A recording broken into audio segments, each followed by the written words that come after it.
जैसे कि last episode में हमने देखा कि अब टॉप 16 के बीच टूर्नामेंट शुरू हो जाता है। ये टॉप 16 नाइट वर्ल्ड के टॉप 16 नाइट्स हैं उनकी एज के, और ये आपस में कम्पीट करेंगे। इसलिए कई सारे लोग इसको देखने के लिए आए हैं और अब ऑर्गेनाइजेशन ने भी हम लोगों के लिए इसे ओपन कर दिया है, जिस वजह से हजारों सालों बाद इतनी भीड़ आज इस टूर्नामेंट में देखी गई है। अब इन सभी को एरिना में बुलाया जाता है और टीचर येहुआ के मोटू साथी इंस्ट्रक्टर भी यहाँ आ गए हैं, जिन्हें देखकर हाउचिन काफी खुश होता है। लॉर्ड पलाडिन टूर्नामेंट को स्टार्ट कर देते हैं और ये सभी नाइट बहुत ज्यादा एक्साइटेड है। पहले मैच हाउचिन और लिनजिन के बीच होता है, इसलिए दोनों अब एरिना में आमने सामने आ जाते हैं। लिनजिन को हाउचिन के साथ अपना पहला मैच याद आ जाता है जब हाउचिन छोटा था, और अब इतने सालों के बाद ये दोनों फिर से आमने सामने हैं। और लिनजिन कहती है कि ये मैच हमारे पहले वाले मैच से अलग होने वाला है, इससे तुम नर्वस ना होना। हाउचिन भी स्माइल करते हुए उस पर हमला कर देता है और हाउचिन वही मूव यूज करता है जो उसने अपनी छोटी उम्र में लिनजिन के ऊपर किए थे, और लिनजिन को फ्लैशबैक्स आने लगते हैं। इनके बीच मैच देखने लायक था क्योंकि इन दोनों को ही सेम एनवायरनमेंट मिला है और ये एक दूसरे को देखकर बड़े हुए हैं।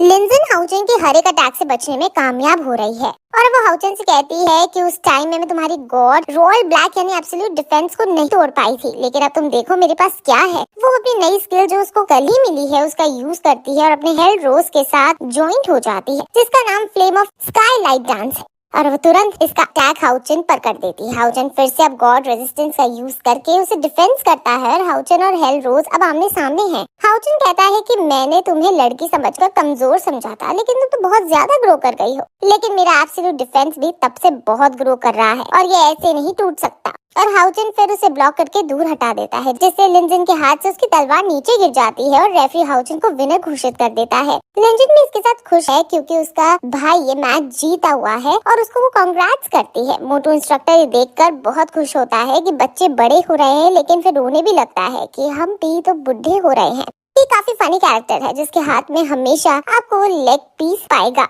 अब अगला मैच नाइट यांग वेंजाओ और समनर बाय जियाओमो के बीच है, और अब इन दोनों का मैच शुरू हो जाता है। समनर कई सारे वहाँ क्रीचर्स को बुलाकर यांग के ऊपर हमला कर देती है, लेकिन यांग उन सभी को अपनी तलवार से काट कर हटा देती है। लेकिन तभी उसके सामने बहुत बड़ा गुस्से से लाल हुआ टमाटर उसके आगे आ जाता है और वो उससे भी काट डालता है। ये उसका प्लांट अटैक था, लेकिन क्योंकि यांग बहुत ज्यादा ताकतवर है इसलिए वो इसे झेल पाया। हालांकि वो बहुत काफी घायल हो गया है, बट उसने फाइनली समनर को हरा दिया है। हाउचिन समझ जाता है कि अब अगला मैच जब उसका होगा वो यांग से ही होगा, क्योंकि वो टॉप 8 पे जरूर पहुंचेगा। अब अगला मैच दो 5th ऑर्डर के नाइट्स के बीच है, और ये भी बहुत जी जान से लड़ते हैं और फाइनली ब्रोकन मेमोरी जीत जाता है। हाँ, ब्रोकन मेमोरीज का नाम है। अगला मैच हुआंग यी का है और वो फिर से अपने अर्थ एलिमेंटल स्पिरिट फर्नेस का यूज करता है और अपने ओपोनेंट को हरा देता है। और अभी तक अब लियाओ, यूडियन, स्मोक, मिनिन और जीत गए हैं। और अब अगला मैच कायर और मैजिशियन फैंग ज्यू के बीच है, और ये दोनों अब आमने सामने खड़े हैं। मैजिशियन अपने हैट मैजिक का यूज करके वह बहुत सारी हैट्स को हवा में छोड़ देता है और सभी हैट्स अब एक साथ कायर पर हमला करने लगती है, लेकिन कायर उन सभी से डॉज करने लगती है। हाउचिन को हालांकि चिंता हो रही है, लेकिन लिनजिन उसे समझाती है कि कायर काफी ज्यादा स्ट्रॉन्ग है और वो इसे हरा देगी, तुम चिंता ना करो।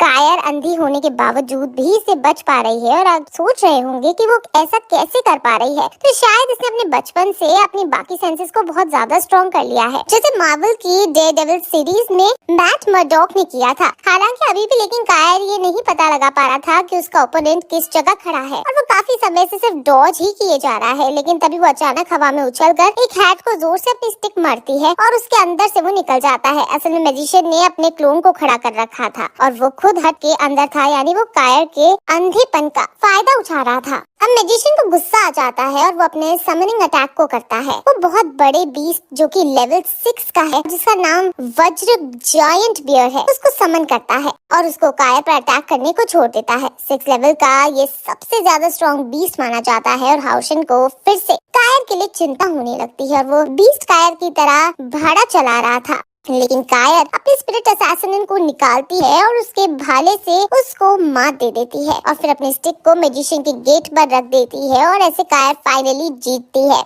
ये देखकर हाउचिन की आंखें खुली की खुली रह जाती है। कायर के अब कई सारे फैंस हो गए थे और सभी छोटी छोटी लड़कियां भी कायर की तरह बनना चाहती थी। सभी लोग कायर के बारे में बात करने लगते हैं, और तभी हाउचिन को किन्हीं लोगों की आवाज सुनाई देती है। उसे पता चलता है कि कायर ने अपने बचपन में बहुत ज्यादा सैक्रिफाइसेस किए हैं। वो हमेशा से एक अकेली रही है।